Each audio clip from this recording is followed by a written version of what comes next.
Hello, everyone. This is Michael Miscoe with Miscoe Health Law, and welcome to this week's edition of ChiroSecure's Growth Without Risk presentations.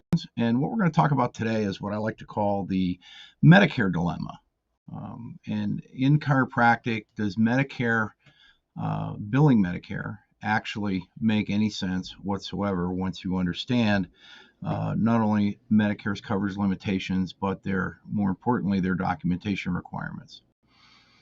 And I would start with, as you think about whether it makes any sense to continue billing Medicare, and notice I'm saying continue billing Medicare. I'm not talking about whether you continue to see Medicare patients.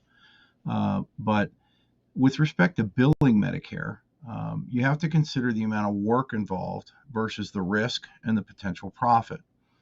So to bring a Medicare patient into your practice, you're going to have to obviously do an initial exam to comply with the initial visit documentation requirements of the Medicare Benefit Policy Manual, which is Pub 100-2, Chapter 15, Section 240.1.2.2a.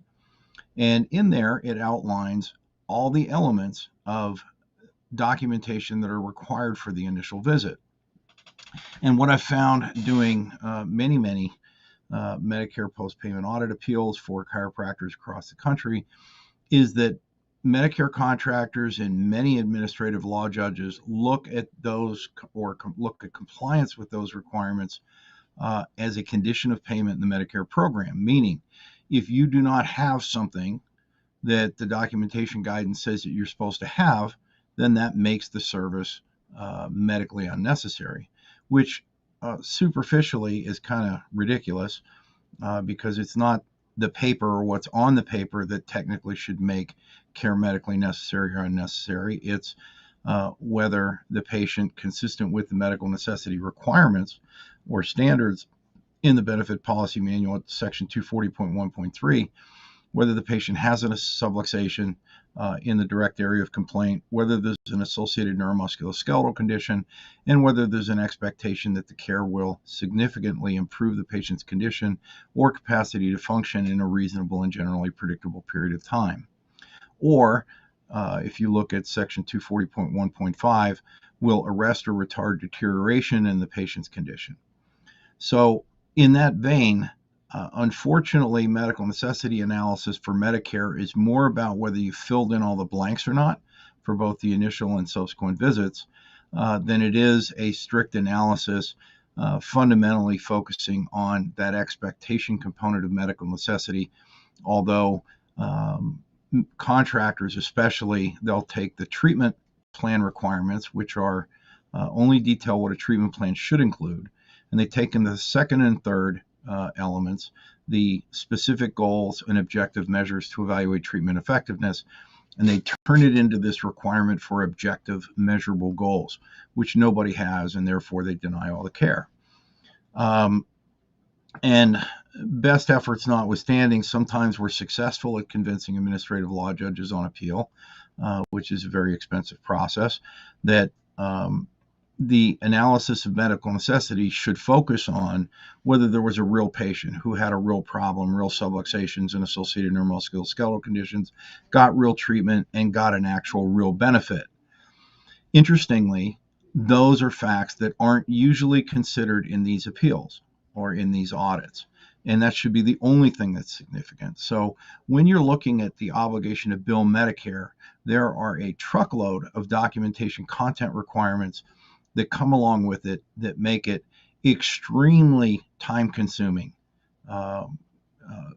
to develop the documentation that Medicare wants as a means of having an expectation of keeping the money that they're paying you based upon the claims that you're submitting. Now, doing all that documentation is probably going to get you a 99203, maybe a 204 if you're billing on time and you can document the time correctly. And which means that exam is going to net you maybe, even though Medicare doesn't pay for it, let's say you're charging the Medicare patient Medicare's allowance for when it is covered. So it's probably, let's say it's $150, just for round numbers. It's a little bit less than that, but let's just say it's $150. Well, you're easy going to spend an hour to an hour and a half of your time examining the patient and drafting the treatment plan in order to meet Medicare's documentation content requirements. So in 60 to 90 minutes, you have to compare how much could you make banging out cash visits, even at $40 a pop.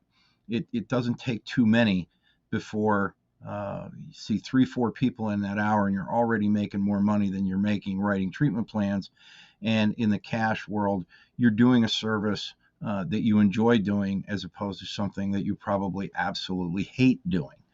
So unless you went to chiropractic school to learn how to write treatment plans, and that's your thing, that may not be, it, if nothing else, an enjoyable use of your time to start off the plan of care. Second problem with Medicare is then you have the subsequent visit documentation requirements, and the patient actually has to follow through with the care plan in order to demonstrate that they did in fact have a significant health problem that required a deliberate form of treatment. Okay, when the patient becomes non-compliant, it's indicative that the patient didn't really need the care, and we would lose the medical necessity argument on that fact alone in post-payment analysis. Let's say the patient does follow through with the care plan.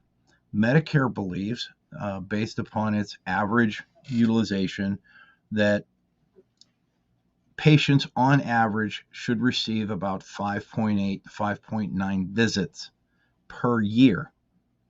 Notice I didn't say per condition, I said per year. If you're treating your patients more than that, obviously your documentation needs to be much more precise in terms of tracking change, and there's a process that you could learn to do that. There's unfortunately no automated way to do that, and it again is very time consuming. If you don't do it well, yes, you can bill the visits, but you have to embrace the idea that you might be audited and you may be asked to pay that money back, subject to appeal, which again, as I pointed out, is a bit spendy. Fortunately, if you have ChiroSecure medical malpractice coverage, they do have audit defense coverage options, but why put yourself in a scenario where you'd ever have to use it? I mean, it's nice to have it if you need it, but you don't want to be creating reasons to use that coverage. So there is a significant amount of risk. The Medicare appeals process is very deliberate. There's no settlements. You have to win, either in full or in part. Otherwise, you're going to pay the money back. And if you don't, they charge a very ridiculous interest rate. It's about anywhere from 9 to 10%. And it rolls until the money's paid back. Even if you get approved on an extended repayment schedule, the interest is still going to accrue starting the 31st day after the date of their payment demand. So in a Medicare case, even if you're charging for the exam and let's say x-rays, say those are $50, so that's $200 for the first visit. Let's say you do your 6 visits, and let's be gracious and say they were $40 a visit. We have a $640 case where you're going to have several hours worth of documentation work and 6 years worth of post-payment risk. It doesn't seem equitable, and in fact, it's not. So if you were doing just Medicare patients, you would go broke before too long because you just don't have enough time to do all the documentation as they require it for enough patients to ever make a profit. That's the reason why many providers are trying to get away from billing Medicare.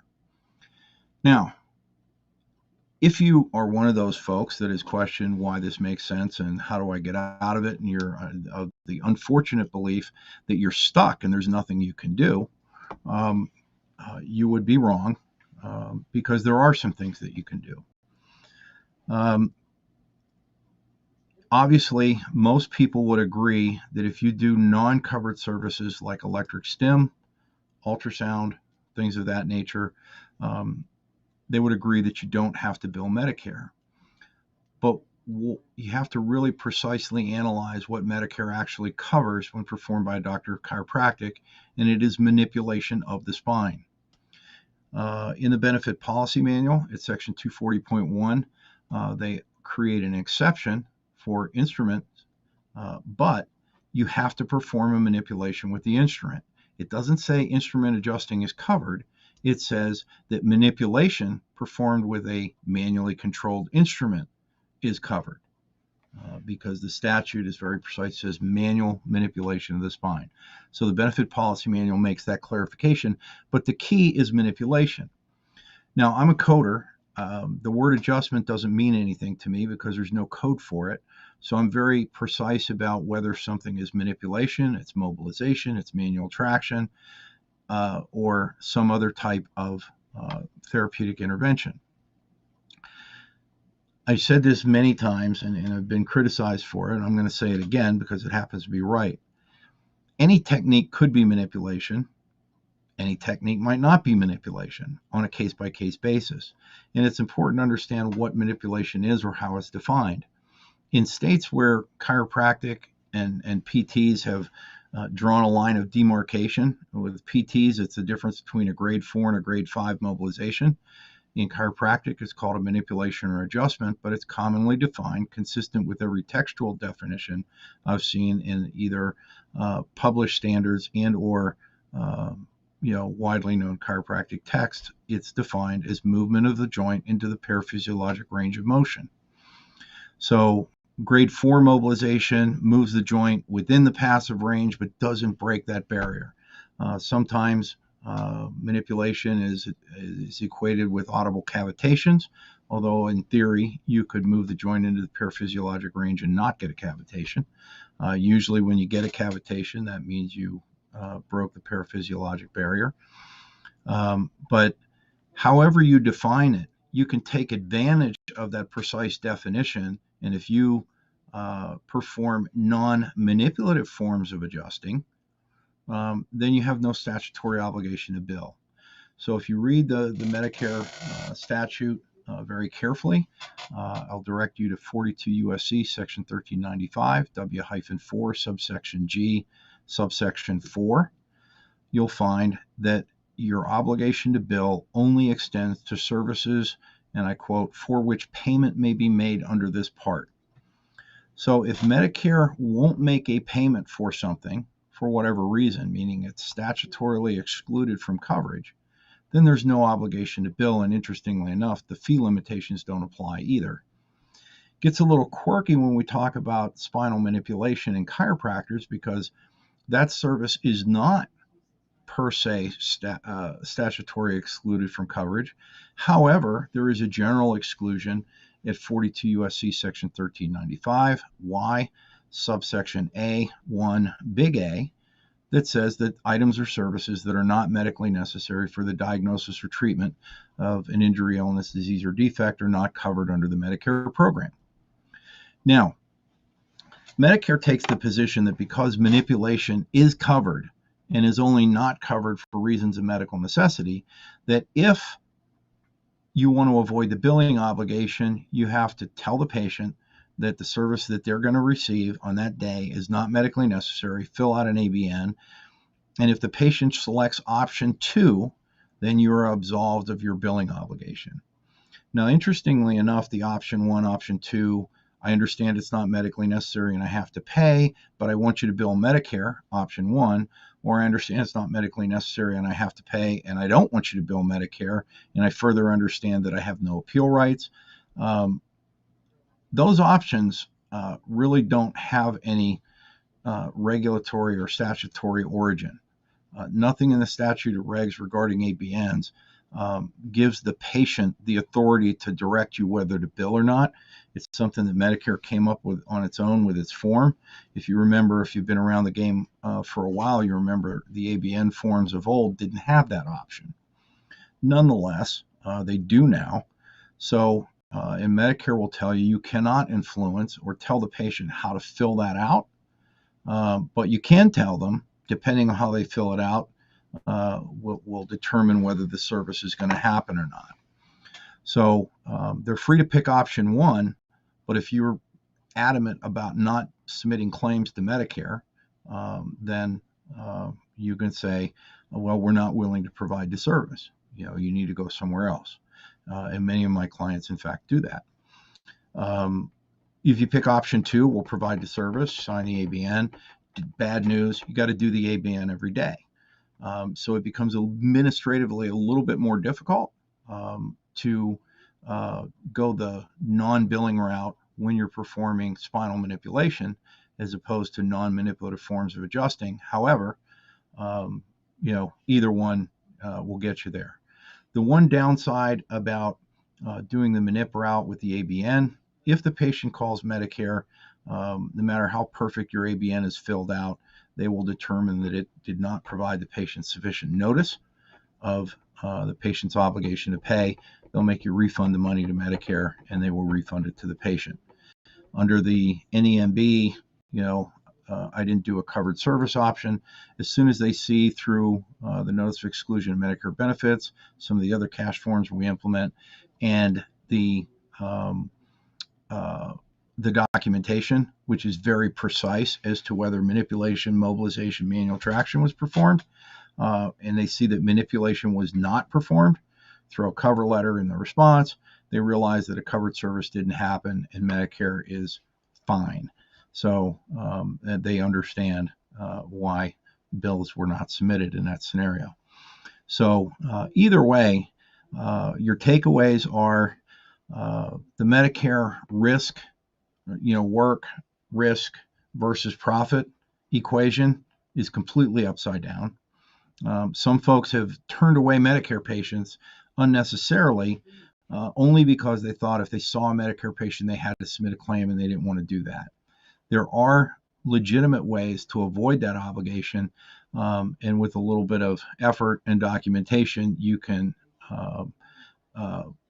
exercise those and continue to treat your Medicare patients. You're just going to do it on a cash basis. And how you explain it to your Medicare patients, either I'm no longer going to do a service that's covered by Medicare, or I'm not going to dance on Medicare's marionette strings, or I'm getting off the hamster wheel.